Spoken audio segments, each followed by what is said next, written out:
बिस्मिल्लाहिर्रहमानिर्रहीम अस्सलाम वालेकुम स्टूडेंट्स। हमने स्टार्ट करवाया था bacterial reproduction topic. Bacterial reproduction topic का कुछ हिस्सा हमने इससे पहले वीडियो लेक्चर में डिस्कस कर लिया और कुछ पोर्शन रह गया था बैक्टीरियल रिप्रोडक्शन टॉपिक का, उसको आज के वीडियो लेक्चर में हम डिस्कस करेंगे। तो चलिए स्टार्ट लेते हैं और डिस्कस करते हैं वो पोर्शन बैक्टीरियल रिप्रोडक्शन का जो हमसे रह चुका है। तो बैक्टीरियल रिप्रोडक्शन टॉपिक में जो पोर्शन रह चुका है उसमें हमसे दो मेथड्स रह चुके थे सेक्सुअल रिप्रोडक्शन के। वो कौन कौन से मेथड हैं? एक मेथड का नाम है ट्रांसडक्शन और दूसरा मेथड जो है वो है कॉन्जुगेशन। तो चलिए आज की वीडियो लेक्चर में इन दो को डिटेल के साथ डिस्कस करते हैं। तो पहला हेडिंग हमने डाल दिया है मेथड का या टेक्निक का, वो है ट्रांसडक्शन। ट्रांसडक्शन कौन सा मेथड है सेक्सुअल रिप्रोडक्शन का बैक्टीरिया के अंदर? तो पहले इसको डिफाइन करते हैं। तो नेक्स्ट हेडिंग हमने डाल दिया है डिफिनीशन का। यहाँ पे हमने सिंपल सा डिफिनीशन लिख दिया है, it is a type of genetic recombination. ये ट्रांसडक्शन क्या है? ये एक टाइप होता है जेनेटिक रिकॉम्बिनेशन का। इसमें जेनेटिक मटीरियल को रिकम्बाइन किया जाता है। ये GR क्या है? Genetic recombination. इस वर्ड के लिए की बजाय दूसरा वर्ड भी यहाँ पे इस्तेमाल होता है। इसकी बजाय आप लोग सेक्सुअल रिप्रोडक्शन वर्ड भी लिख सकते हैं। ये जेनेटिक रिकॉम्बिनेशन क्या होता है? ये बैक्टीरिया के अंदर असल में सेक्सुअल रिप्रोडक्शन को कहा जाता है। अच्छा, अब ये कौन सा टाइप है जेनेटिक रिकॉम्बिनेशन का या ट्रांसडक्शन? ये एक ऐसा टाइप है in which DNA is transfer. इसमें DNA को ट्रांसफर किया जाता है फ्रॉम वन बैक्टीरियम, एक बैक्टीरियम से, और वो बैक्टीरियम कौन होगा? उसको कहा जाता है डोनर बैक्टीरियम। डोनर बैक्टीरियम से DNA को ट्रांसफर किया जाता है कहाँ पे? टू अनदर बैक्टीरियम, दूसरे बैक्टीरियम की तरफ। और वो दूसरा बैक्टीरियम कौन होगा? रिसेपिएंट बैक्टीरियम। उसको रिसेपिएंट बैक्टीरियम कहा जाता है बाई अ थर्ड पार्टी, एक तीसरे हिस्सादार के जरिए, साथी के जरिए, और वो कौन होगा? बैक्टीरियोपेज। वो बैक्टीरियोपेज होगा। तो ट्रांसडक्शन क्या है? ये सेक्सुअल रिप्रोडक्शन का एक तरीका है बैक्टीरिया के अंदर जिसमें DNA को ट्रांसफर किया जाता है एक बैक्टीरियम से अनदर बैक्टीरियम की तरफ। किस चीज़ की मदद से? बैक्टीरियोपेज की हेल्प से। अब इस मेथड का पूरा एक्सप्लेनेशन देखते हैं कि इस पे किसने काम किया है। तो दो साइंटिस्ट थे, एक का नाम था लेडरबर्ग और दूसरे का नाम था जेंडर। इन दोनों ने इसके प्रोसीजर को एक्सप्लेन किया था। तो नेक्स्ट हेडिंग हमारा हो जाएगा work of Lederberg and gender.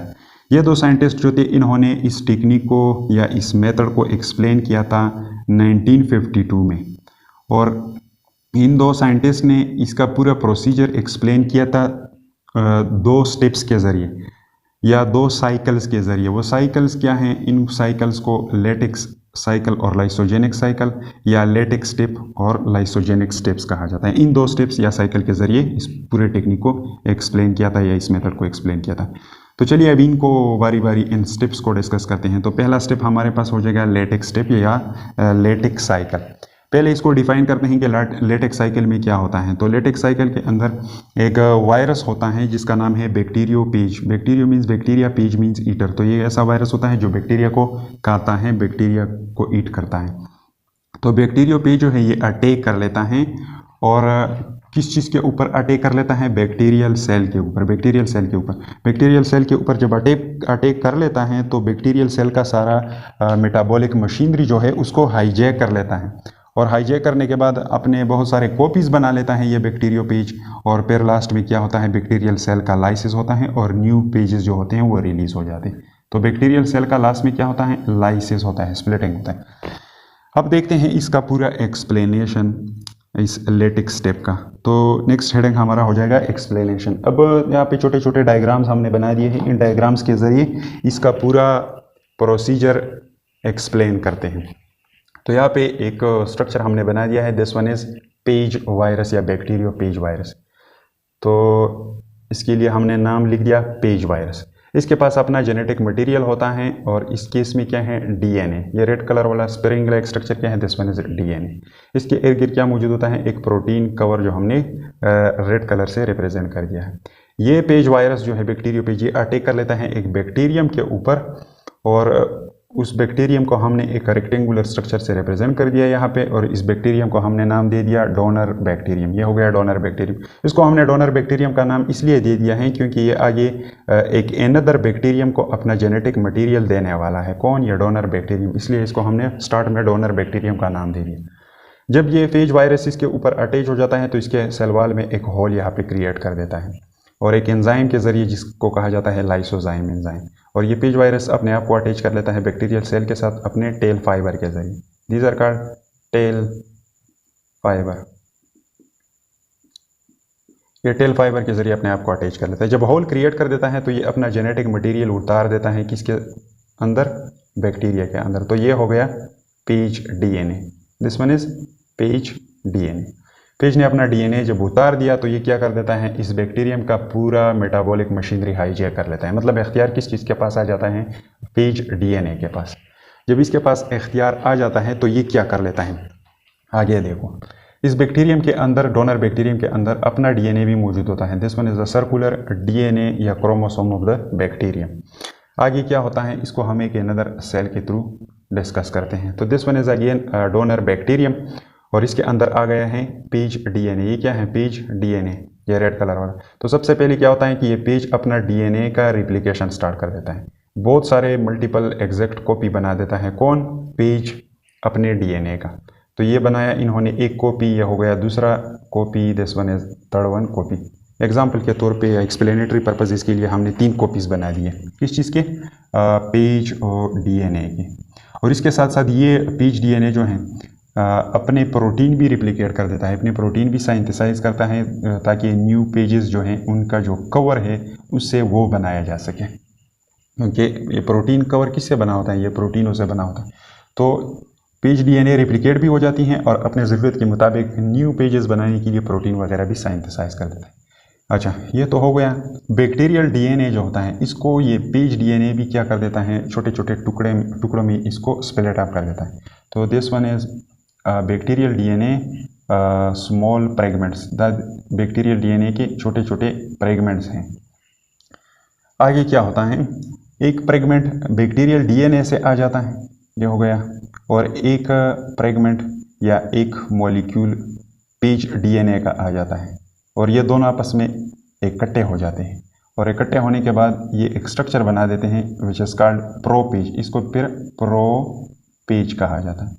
तो प्रोपेजेस बन जाते हैं किस चीज़ के अंदर, बैक्टीरियल सेल के अंदर। और इन पेजेस के इर्द गिर्द जो पेज ने क्या कर दिए हैं, प्रोटीन बना दिए हैं अपने कवर को बनाने के लिए, वो भी इसके इर्द गिर्द अरेंज हो जाते हैं। तो फिर क्या होता है, इस प्रोसेस को कहा जाता है assembly of new pages virus. यहाँ पे नए पेजेस बनना शुरू हो जाते हैं। नए पेजेस जब बनना शुरू हो जाते हैं तो हर एक पेज के अंदर प्रो पेज भी चला जाता है, ये रिकॉम्बाइंड डीएनए जो है।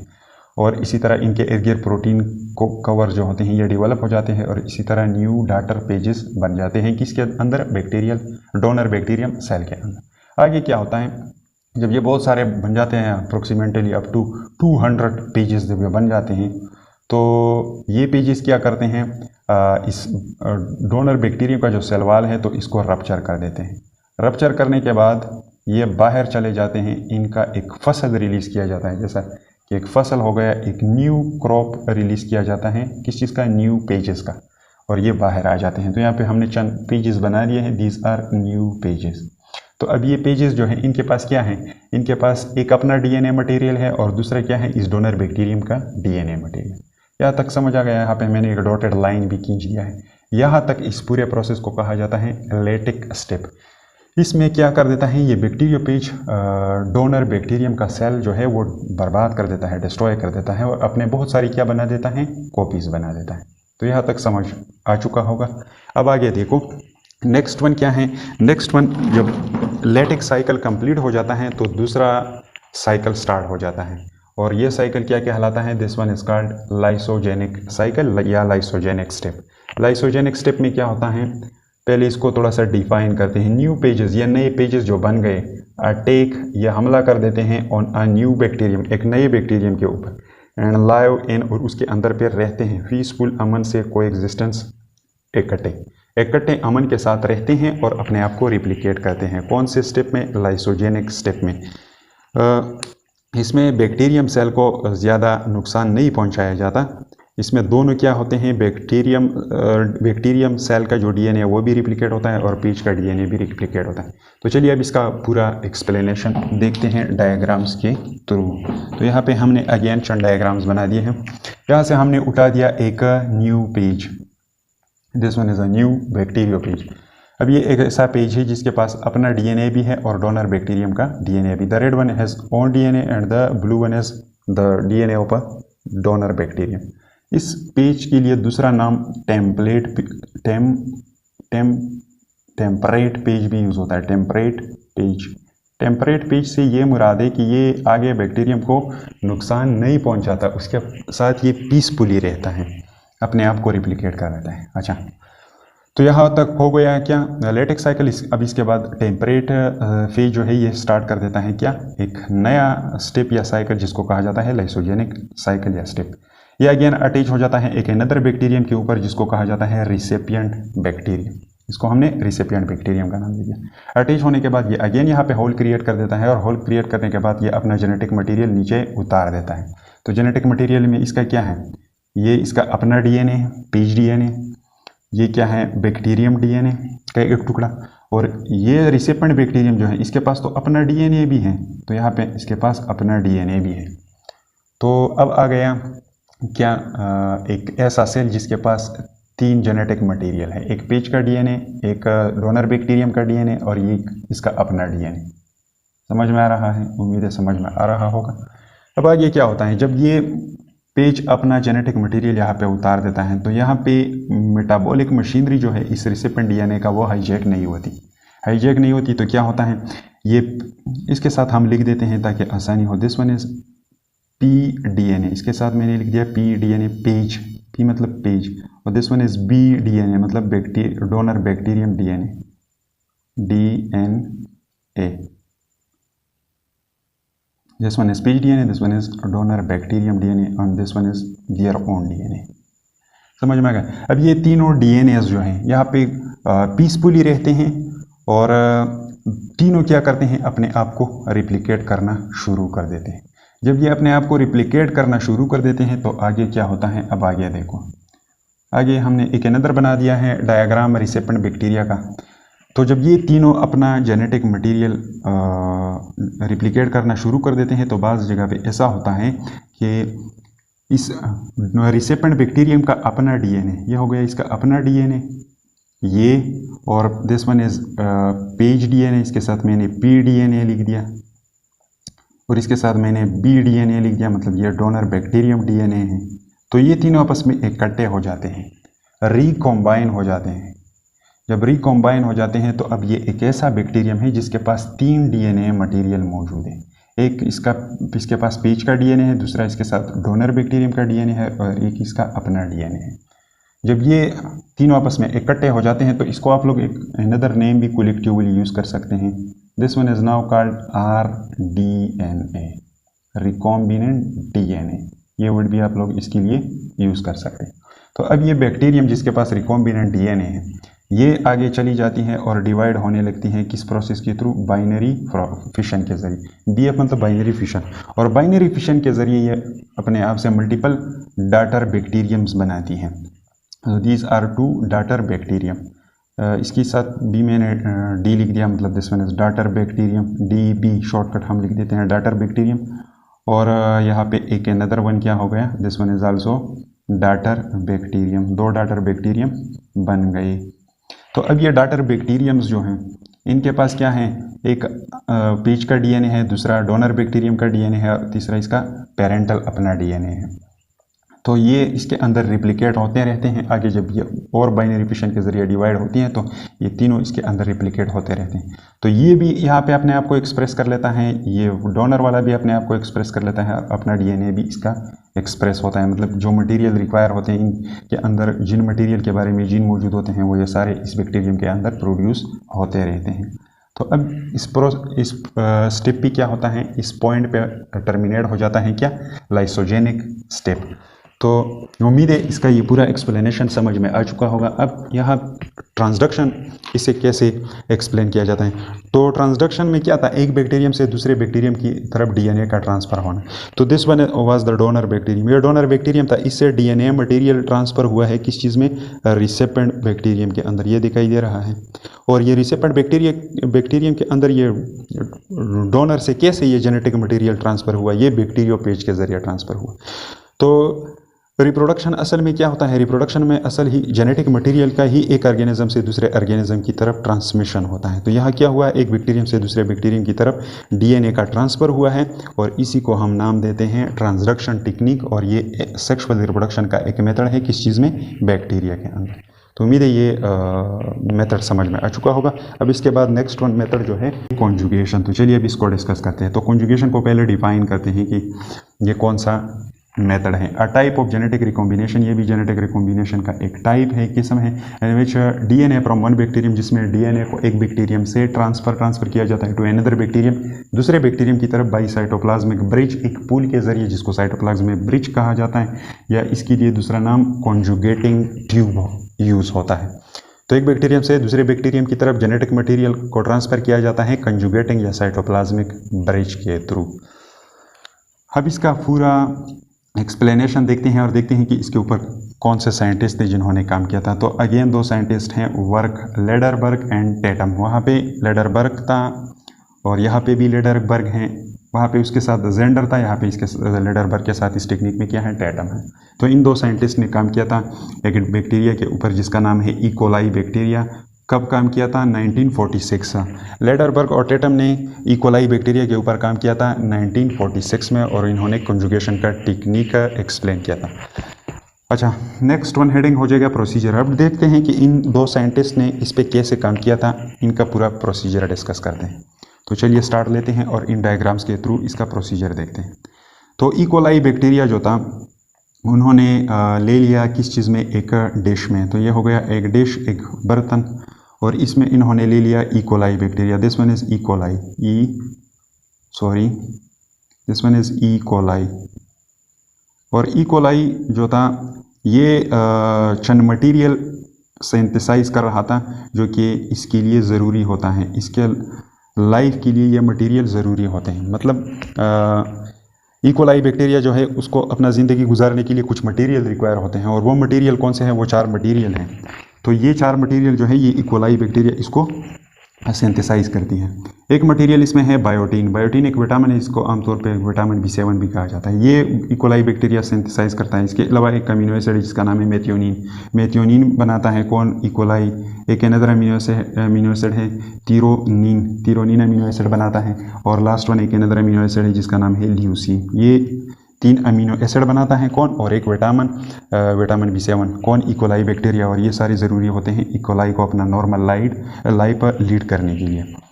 अच्छा, अब ये मटेरियल जो है ये 4 मटेरियल, इनके पीछे तो ई कोलाई बैक्टीरिया के अंदर जीन भी मौजूद होंगे, ऐसा तो हो नहीं सकता।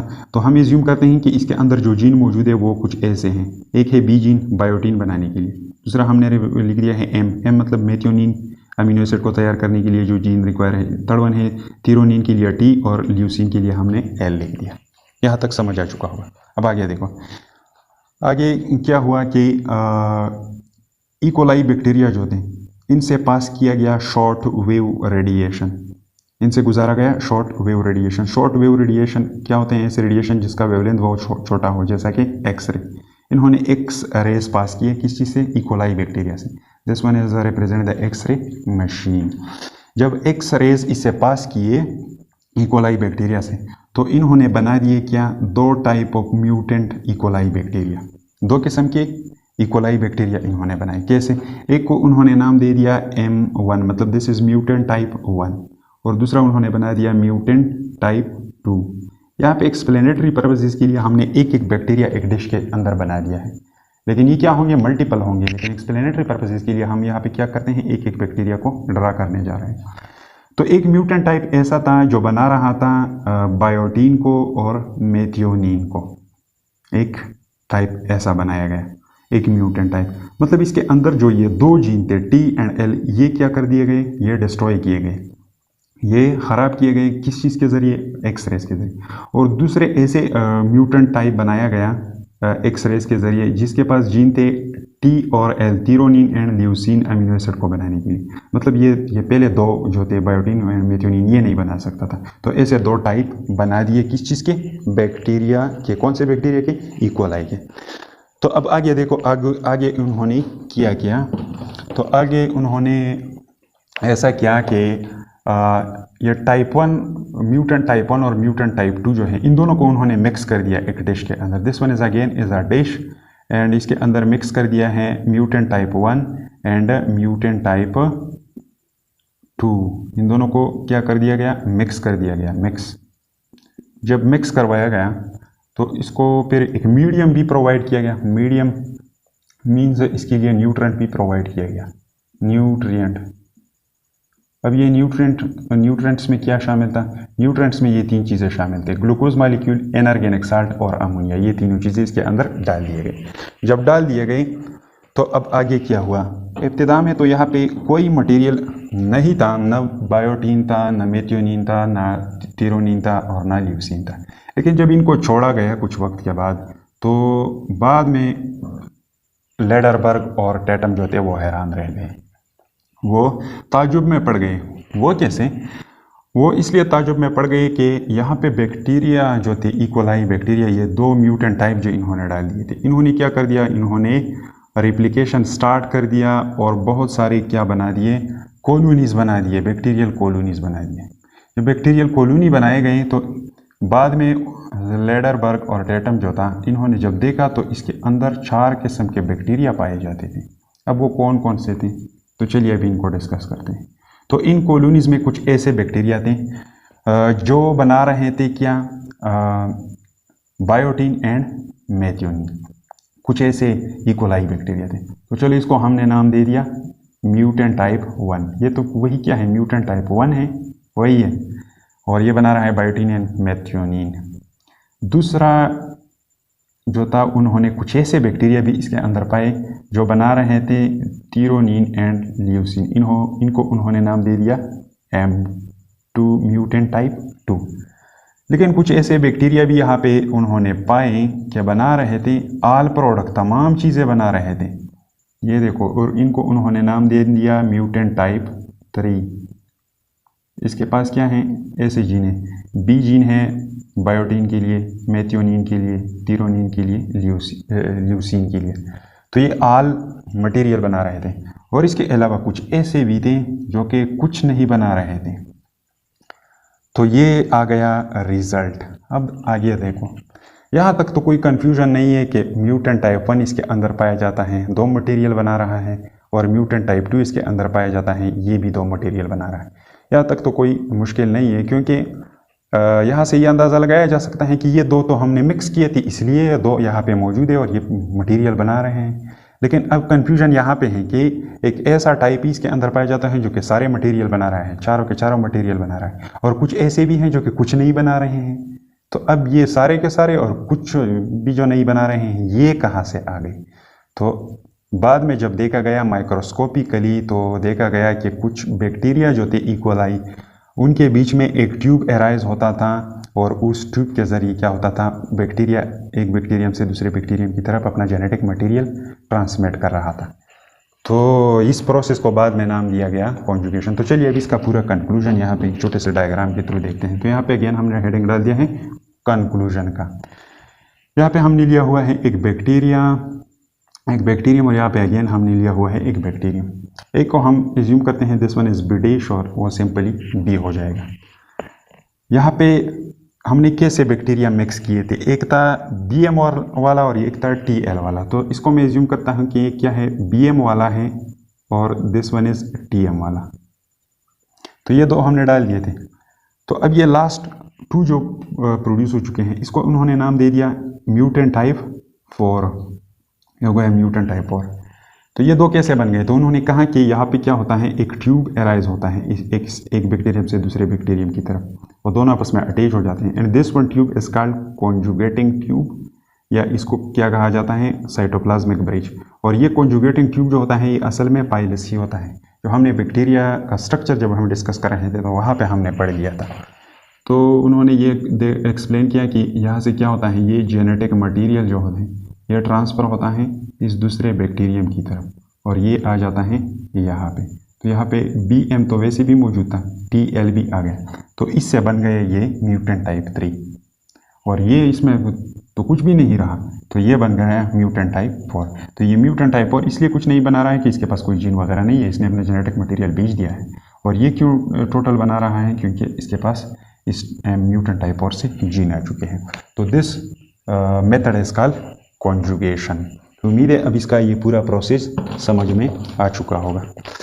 अब अगर कोई स्क्रीनशॉट वगैरह लेना चाहता हूँ तो मैं वाइट बोर्ड से हट जाता हूँ, आप लोग अपना स्क्रीनशॉट ले लें।